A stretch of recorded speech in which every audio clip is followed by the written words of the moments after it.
Today is October 15th, 2025. Here's the latest update on SoundHound AI Incorporated, trading under ticker symbol SON on NASDAQ. As of the most recent close, SON is trading at $20.86, up about 8.99% or $1.72 for the day. The stock's intraday range was between $18.52 and $21.53. SoundHound AI reached an all-time high recently at $24.98. The company has a market capitalization of approximately $8.5 billion. SoundHound AI specializes in voice recognition and natural language processing technologies, focusing on AI-driven sound and voice applications.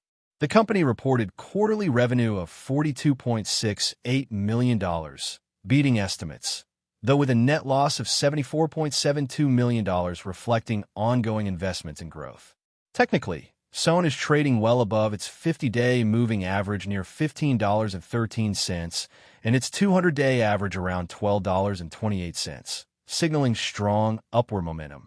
The stock has a high beta of 3.31, indicating significant volatility. For trading strategy, consider buying on pullbacks near $19 to $20 with stop losses around $18 to manage risk. Resistance is expected near $22 to $23, where profit-taking might occur. Breakouts above $23 could signal further gains. Long-term investors should watch SoundHound's product developments and market adoption as key growth drivers. In summary, SON trades near $20.86 on October 15, 2025, with strong momentum and promising fundamentals. Watching support around $19 and resistance near $22 will guide trading decisions. That's the latest update on SoundHound AI Incorporated. Stay tuned for more market insights and trading strategies.